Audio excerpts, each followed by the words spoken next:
Well, hi there. Welcome back. Time to spend a little one-on-one time with me, your buddy Tim. Happy New Year. And I know this is a little late. I try to get these out on Friday, but I kind of have a really good excuse why this one is a little late. See, the wife and I had adopted, or I shouldn't say adopted. Well, I guess you can say adopted. Let me finish my thought there. We have been chosen by an outdoor cat, and we decided to do the good thing about, or the right thing, I guess I should say, is we went and got this cat spayed. It's a female cat. And because the last thing we need to do is have a bunch of little kittens running around season after season. And so in order to do that, we were recommended to keep this outdoor cat inside. And the only room we had available that wasn't occupied by our other indoor cats was in the room I call my quote-unquote studio. So I was unable to do any recording while our outdoor cat,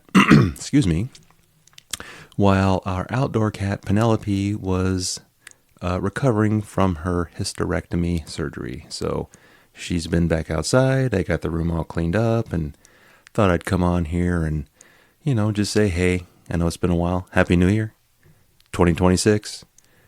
Hope your New Year went well. Hope everything was safe. For me personally, I'm at the age now where the New Year's really doesn't mean jack squat. I ended up working New Year's, and I was driving through the dark recesses of the freeway and nothing going on. A couple towns I'd driven through were doing the firework display, so I got to see that. But honestly, for me, fireworks really don't do it anymore. But again, I'm just kind of a stickler, an old crotchety man, as they say. I'm not pleased by very much, and fireworks are definitely not on that list. So, but I wanted to come on here and, just let you know, yeah, we're still, the good thing about this, I should say, is that you're going to get 2 episodes this week. So, yeah, I know. Can you believe it? 2 episodes, because Friday we are dropping the newest episode of the Arnold and Stallone podcast, Lock Up and Total Recall, which I highly recommend you checking that out, because that's a good one. We're back to form. I know there was a little talk of changing, but we decided to not change that one, leave that one as it were. So we're going to get a whole big old fat podcast of Arnold and Stallone. So hope that tickles your fancy. So yeah, how's everything been? Everything good? I have a little story today. This actually happened today, I guess. I kind of want someone's opinion on this one. So the wife and I were out grocery shopping. We were picking up our necessary supplies for the coming weeks, and we gathered all the products that we desired and we required and made our way up to the front of the checkout counter. And I always like to scope the checkout lines, see which ones move, which ones don't, how long the lines are, how big the carts are, and the people in front of us, yada, yada, yada. I'm just kind of I don't know. I like to see if I can find the fastest one. It doesn't always work, but hey, you got to try. So we get into one line, and I happen to look over, and the line next to me, to my right, was a little shorter. But I noticed there was an abandoned shopping cart there. So I kind of thought for a moment, and the wife, since she knows kind of how I like to, I guess, peruse the checkout aisle, she was like, well, why don't, I'll go check out some of them over there. And we're talking about 4 minutes max that this cart it was just abandoned. There's just nothing there, which I know why it was there. But to me, I'm like, no, I'm going to go ahead and, the person's not back, so I'm going to go not cut because there's nobody there. I'm going to get in that line. So we make our way over to the checkout counter to the right of us and start unloading our products onto the conveyor belt. And all of a sudden this, not really elderly, but older woman kind of comes moseying back, and she was like kind of perplexed for a moment. Just, what were you in front of me? And I was like, yeah. She's like, I don't remember you being in front of me. And I go, well, I don't remember you being behind me. And she kind of looked at me all, how the old people kind of, they're trying to comprehend what you just said to them, and they give you that funny look and just course, the furrowing of the brow, not really understanding what's just happening here. And she kind of muttered something under her voice, and I just go, well, yeah, you weren't. If you were in line, you would have noticed that I was not here. But unfortunately for you, fortunately for me, you weren't here. And she had mumbled off and went over to another cashier. And as we were waiting for our line to move along, I see her over there, still just not really. I mean, she wasn't making a scene or anything. She wasn't pissed, but definitely, I ruined her night. I guess it's just as safe for me to say. And I see she gets done with her ringing up first, and as she's making her way out, I see her flag over the manager of the store and just adamantly explaining what had just happened, and still probably not comprehending what just happened. And I'm thinking, I'm kind of laughing to myself. It's like, what's the manager going to do? You were not in line. It was an abandoned cart. You're lucky I didn't move that cart out of the way. And she had gone, oh, you moved my cart. I did not touch that cart. There was enough room between the gentleman in front of you and that cart where I could make it through without even touching your cart. So maybe you should learn to stay with your fucking cart. I don't know. That's just, I've always believed if someone's going to stand in line and then decide, oh, wait, I need to get something else, you've just forfeited that spot in the line. Now, am I wrong? Did I do something wrong? Or I don't know. You tell me. I mean, send me an email, and if that, what would you do in a situation like that? Would you have done the same thing, or would have you been nice and let her go ahead of you? I'm really curious. I feel like I made the right choice. Like I say, you just can't walk away from a cart. I've been shopping many times, and many times I've gotten up to the register and realized, oh crap, I needed so and so. And so basically, like I say, I forfeited that spot in line, went and got what I needed, came back to whatever line was there. You know, the quickest one, the whatever. You just don't leave your cart. You just don't walk away from your cart. But maybe I was raised differently. Maybe, I don't know. So it was just kind of funny. And kind of side note, not that this means anything, but of course she was a woman of ethnic background, which I'm surprised she didn't try throwing the race card at me. But again, I always like to think of what ifs, because I was thinking, well, what if she did? Then I would have been like, well, how would I would have known what you were? You weren't here. There was a cart here with nobody behind it. So, but yeah, like I say, send me an email at arnoldorstallone@gmail.com and let me know what you would do in that situation. Was I right? Was I wrong? I thought it was kind of funny. So, but yeah, and that just happened today. And so I figured, hey, why don't we just throw this out here? So, but yeah, so like I said earlier, we had adopted an outdoor cat. I'm thinking about making a video and putting it on our official YouTube page, is calling her Penelope the podcast cat. Kind of let you see she's a little cute cat. I mean, what can I say? Was never a feline connoisseur as far as wanting a cat. Then I got married and my wife was very heavily cat, I don't know, eccentric. I guess she always had kittens and cats. And so as we got together, she had a cat. And so the compromise I made was, well, if you want to have kids, I'm not really the guy for you, but you can have cats. I'll let you have cats. And she was cool with that deal. And so we went that route and have had multiple cats since then. And we've just decided now because we have 2 current cats right now. And so when these 2 cats are done with their journey of life, as they say, we have come to the conclusion those are probably going to be it for a while, if not forever. Hopefully, fingers crossed. But that's just me.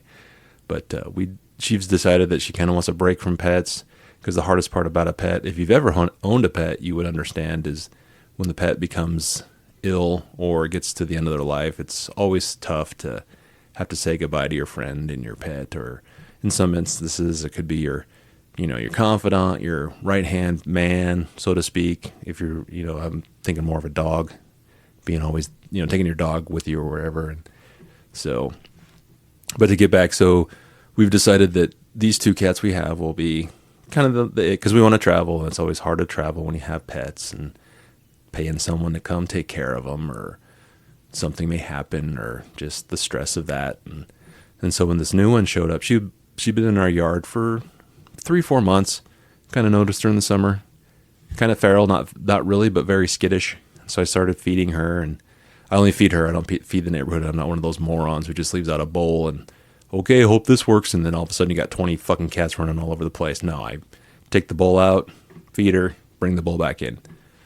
And then so we were like, okay, well, if we're going to keep her as our outdoor cat, which I'm all for the outdoor cats, because then you can just feed them and then they take care of themselves, so to speak. They have the run of the neighborhood. If they decide they're tired with us, they can go somewhere else. But then I decided to do the responsible thing to get her spayed, which I think I highly recommend. If you do take care of a cat, you can always find a good nonprofit. We found a nonprofit that would spay our cat for $50. Spay and neuter, $50. I can afford $50 to prevent having kittens running all over the place for the next however long. We tried, I should say. I thought about, well, because the only downside of going to the nonprofit was they do 5 a day, first come, first serve, and they open at 7. So the earlier you get there, you're at the head of the line, so to speak.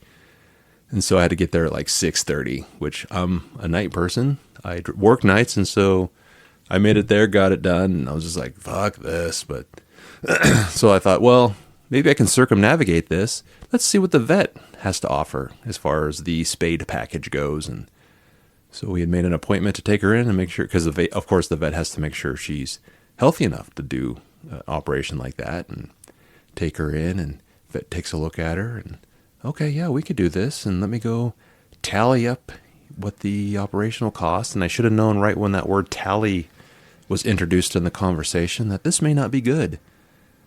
And about 15 minutes later, they came back. She came back into the room with 2 pieces of paper and all the itemized issues that will be taking place.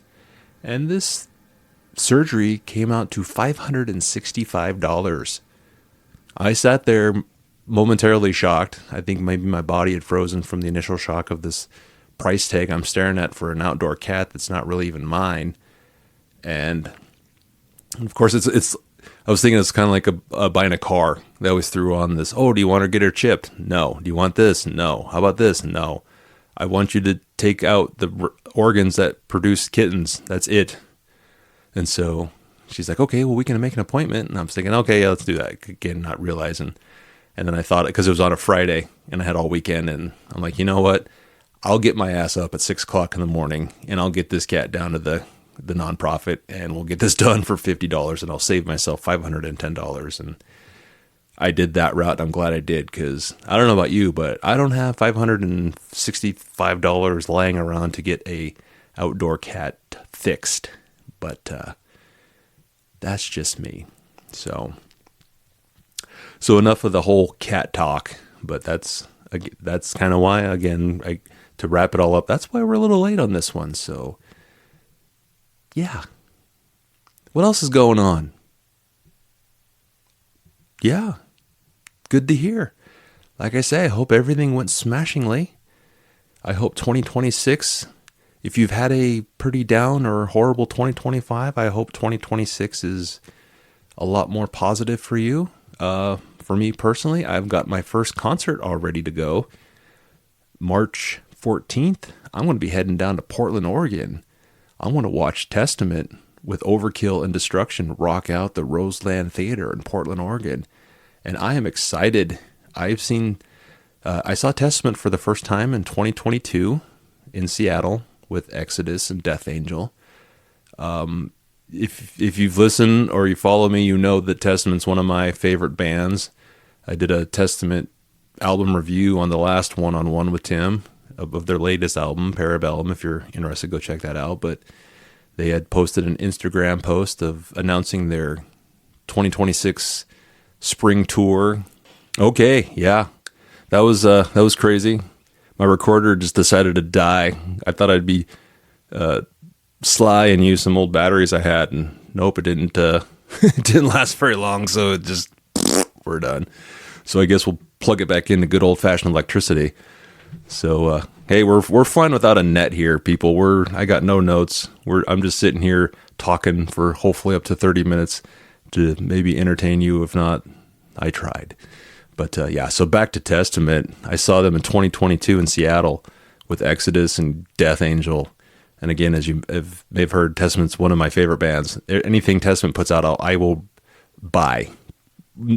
Period. No thoughts about it. No nothing. I will buy. And so they announced the spring tour. And as I was saying before my recorder died, Portland, Oregon is the start of the tour. I've seen a lot of tours in my life. I've never seen the first show of a tour, and I think I'm even more excited. Not that I've seeing a tour in the middle of it has been any sort of like, oh, well, the band didn't perform, but this is the beginning, and I'm kind of really stoked because when I saw them with Overkill, I saw Overkill for the first time November 2024.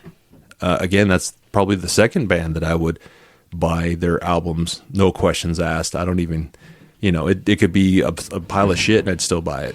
So, but knowing that those two are going on tour together, and then with Destruction, the good thing about this, I kind of got a little heads up, and with Spotify, I was able to find a bunch of Destruction, to find their band page, I guess, and listen to some albums, and they're not too bad. So I'm hoping, and I've had this happen before, seeing a band I've never really listened to, seeing them live, and then having their live performance intrigue me enough to buy some CDs to check them out further.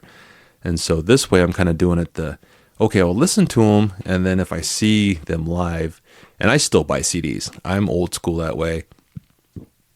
I know I have Spotify, but I need the physical CD. Excuse me. I need the physical CD in my hand. If it's CDs, movies, TV shows, if it's on a physical media, I'm going to buy it. They can try to phase that out, but if they're going to put it on a disc, I'm going to put my money down on the table and take that disc with me, because one thing I've noticed about even Spotify is they have a very large library of music, but there's a lot of stuff that I have on CD that's not on Spotify. And the one that really comes out to my mind is I listen to Suicidal Tendencies. There's an album called Suicidal for Life. Yeah, good luck finding that on Spotify. You can find almost everything else, but nope, you can't find that one. But you know what? I have the CD. So it's, if you want to, I don't know. I understand that the generation nowadays growing up, they're not going to have ownership of anything. Fortunately for me, I own that stuff. I will own it. When I die, the wife's going to have to do the the horrible task of trying to get rid of my thousands of CDs and thousands of movies, and that's fine. If I can find a casket big enough, well, I'm not going to get buried, but maybe they can throw that in the fire with me when I get cremated. And instead of having one urn, they can be, here's the urn of the remains, and this second larger urn is all of his physical media. So it's going to be huge, because a lot of stuff I listen to on CD, people don't really like. Again, like I said, I have metalhead, death, thrash, speed, all that. I love it. It's just, I love it. So, but yeah, Overkill, Testament, and Destruction, March 14th, Portland, Oregon. And I've never seen a show in Portland. I'm never intimidated to go somewhere new. I mean, when I saw Slayer in 2001 in Seattle, I had a buddy that lived over there, and I wanted to see the God Hates Us All tour. And so I bought tickets, and it was just me. I've gone to more shows by myself than going with somebody else, and that's fine. I'm not going to prevent me not going to a show just because no one wants to go with me. If I want to see it, I'm going to go. So I go see the Slayer in the Paramount Theater in downtown Seattle, and found out my buddy was giving me the 411 on the bus schedule. He's like, okay, well, if you take this bus, you can, it'll drop you off a block away from the Paramount. Sweet. I dig it. So I do that and just rock out with the show. And which is funny. Here's a little side show or a little side story about that concert. So it's at the Paramount, just a really nice older theater. And I don't get floor. When I go to a show, I want to see the band. If I wanted to thrash, I'd invite people over, and we'd do it in my yard or something, and then just go nuts. So I'm not coughing up $60 to just thrash around. So I'm on the second balcony, and I'm about 2 rows deep, and just having the time of my life. It's just thrashing and rock. I'm just just letting the music take me over. And I still had long hair at that time. And I feel this little wisp, somebody like slapping the back of my hair. And I don't think nothing of it. I'm listening to Slayer. It's the 7th time I've seen Slayer. I loved the first time, I loved the 5th time, and I loved the 12th time.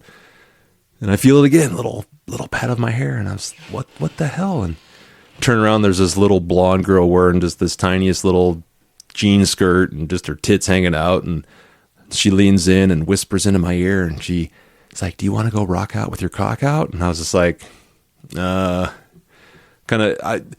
first of all, I was shocked. I've never been propositioned like that before, and so it kind of caught me off guard.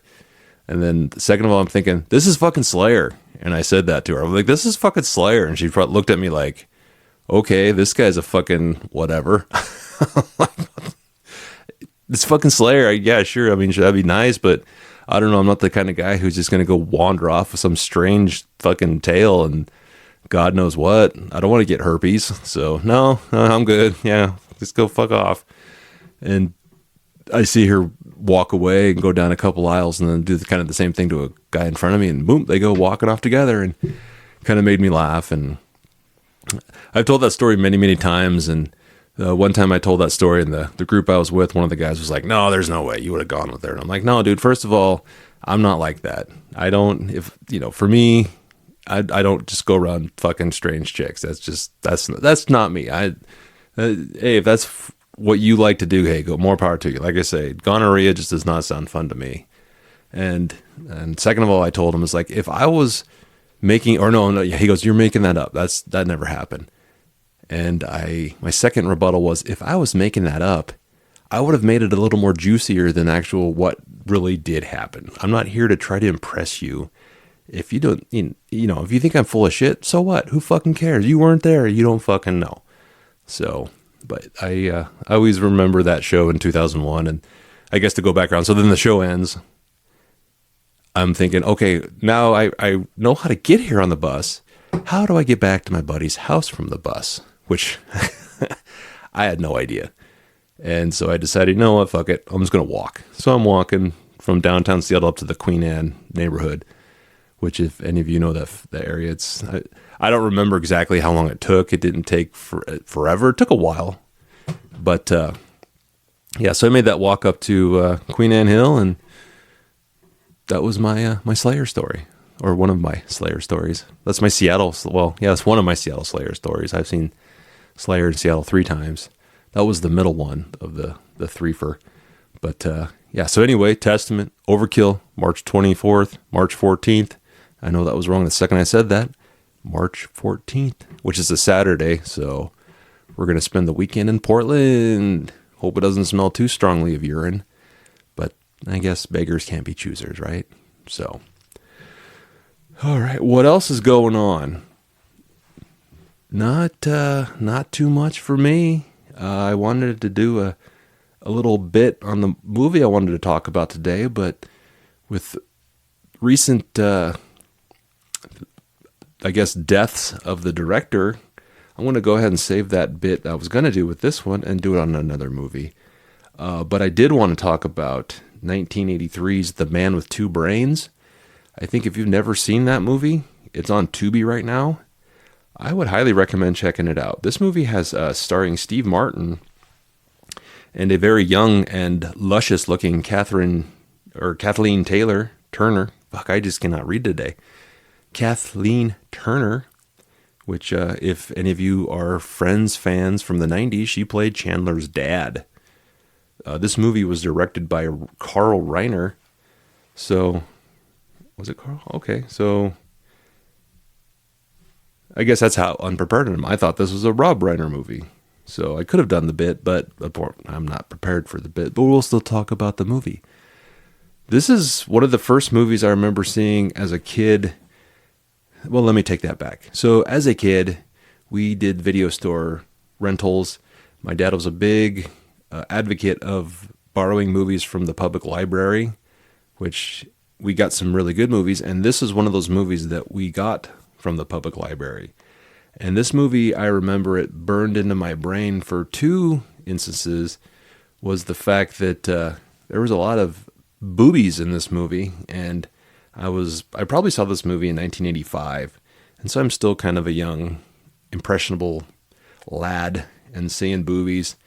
And just the premise of this movie was very, for me as a young man, I just didn't totally get it. And I just watched it recently because I remembered it. So basically the bottom line is this movie is Steve Martin is a world-renowned brain surgeon. He had figured out a way how to transplant brains by easily putting his hand on the back of someone's head and firmly lifting up and twisting, and the top of the skull will pop off like opening up a mason jar.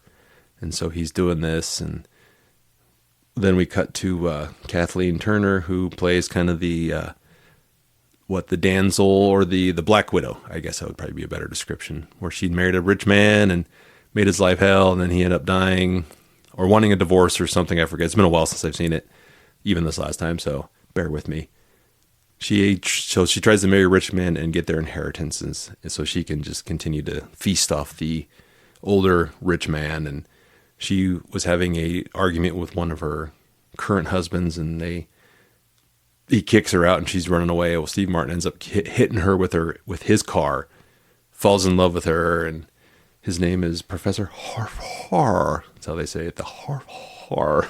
So basically, he's falling in love with this woman, and she fast tracks their relationship and wants to get married immediately, and he's going along with it. And the funny part, or one of the funny parts, was she is delaying gratification, so they're not able to consummate the marriage in a timely manner. And every time Dr. Har tries to consummate the marriage, she always finds an excuse. But then on the flip side, she ends up basically boning everyone else is around. They have the stereotypical hot pool cleaner. The dude's just ripped beyond all belief, and so she's all banging him and banging the gardener. And of course, when she's all done with him, then she'll go to the Har and complain about him sexually harassing her, or he grabbed her breast, and so he ends up having to fire all these people. And so she's getting it from everyone else around, and he's just like, ugh.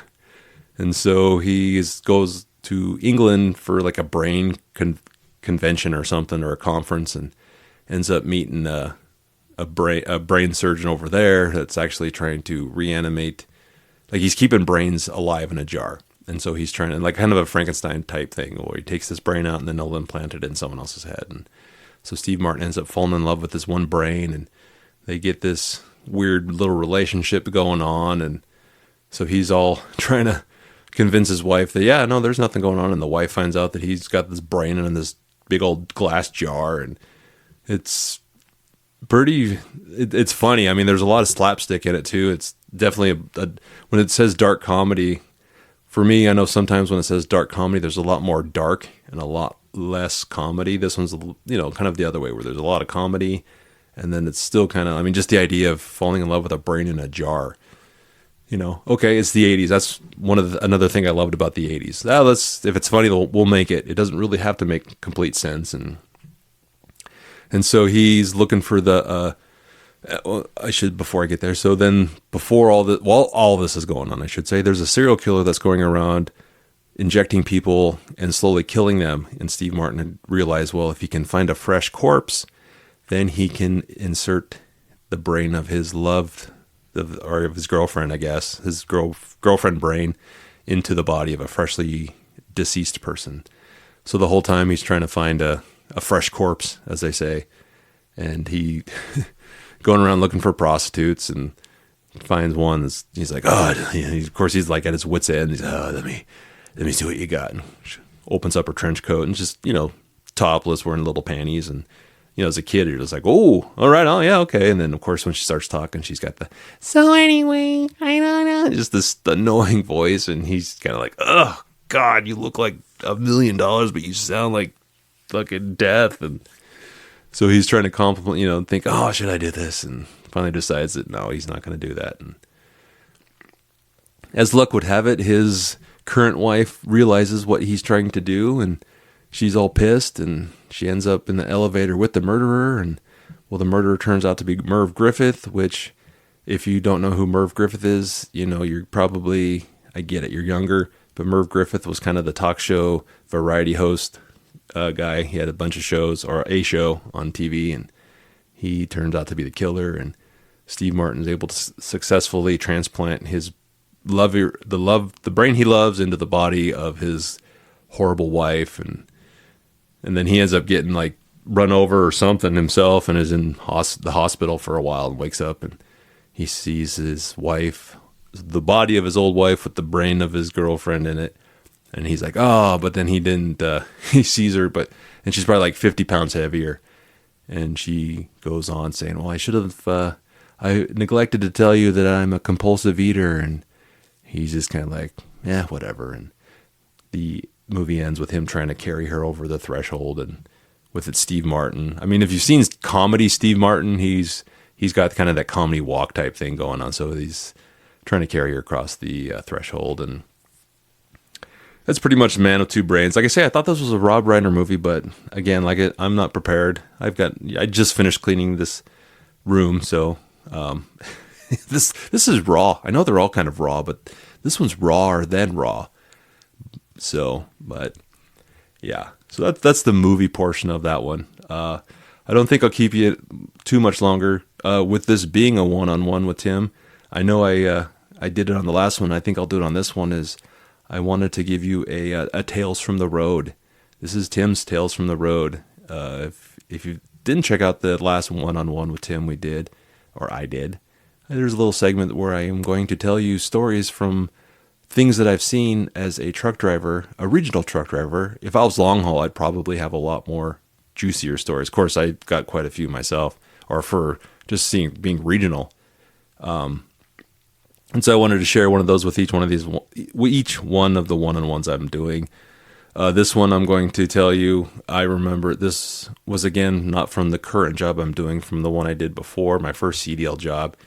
And it was one of the first real heavy snowstorms we got, with winter coming around the corner. Granted, we haven't gotten a lot of snow here, but fingers crossed, maybe we won't. So we're leaving, and the first job I had, we would leave at just ungodly hours of the night, 3 a.m., 1 a.m., 2:30, just crazy nights or crazy times. And this one we were leaving, it was about this one was earlier. That's why it happened. This was about 10:30 at night. We were leaving. And I was doing a team driver, which is two drivers, where one would drive out and then the other one would pick up where the first driver left off when his hours ran out. And so I was the second driver, but I couldn't sleep. I usually can't sleep in a truck. So we were leaving. We were maybe 5 miles from the yard from where we left, and it was snowing pretty good. I mean, it wasn't crazy. There was quite a bit of traffic out. And we're just, drive responsibly, as they say. You don't speed, especially in a big semi. And I happen to look and see, which, with us being in the right lane, someone in the left lane was just hauling ass. And I don't know, let's say a Lexus type car, a sedan. He flies past us, realizes where we are. There was an exit maybe a quarter mile from us. And he speeds up, realizing that the exit we are about to get to is the exit he needs to get off. And so while he's realizing this, he does this crazy 3-lane cut turn to try to get to this exit. Well, it's snowing. There's slush and snow and it's ice on the road. And the front end of his car just cuts, but then the back end just kicks out. And then he starts doing 360s. About two of them misses the exit completely, but then he just smashes into the right medium, just plows and snow, and everything goes flying all over the place. And I was kind of like, okay, that was cool. That was my first snow spin out accident that I saw as a driver. I know it's not as fantastic as the last one I told you about, but I want to save the fantastic ones as we go along, because there's some pretty good fantastic ones. But no, this is the first time I saw someone actually lose control of their car. Granted, it didn't go flipping over. I guess since we're on the topic, I'll throw a little one at you here that I just saw like 72 hours ago. And so I'm driving across the state of Washington, and I'm driving through Ellensburg, and it had been freezing rain and snowing. And from where I was going, I had seen 7 vehicles slide off the road. Of those 7, 4 of them I actually saw slide off the road. Out of those 4, 2 of them I saw leave the road completely, and one of them I saw do a 360 flip. And that guy was trying to do kind of the same thing, where he needed to get over really fast to the right, and the exit was one of those big loop-de-loos where the sign, recommends doing 25 miles an hour for just that reason, because you could flip over, especially in a big semi. He was probably doing about 45. Car goes sideways, literally launches him off the road. Now, this is a dated metaphor, a dated reference. Is if you ever seen the Dukes of Hazzard TV show, it was kind of like that, where that car just goes flying. And so it kind of does a sideways fly, lands, does a couple flips, and comes to a stop, I don't know, about 35, 40 yards from the actual road there. And I was like, well, I never feel sorry for these people, because, like I say, if you do something stupid, you kind of got to live with the consequences. But yeah, so those are my 2 snow stories, or my 2 snow car wrecks. There's a couple more, but yeah, so that's just a quick tales from the road from Tim. So I'm going to go ahead and get out of here. I want to thank you if you've made it this long. I appreciate everybody that's checked us out. Like I say, this week,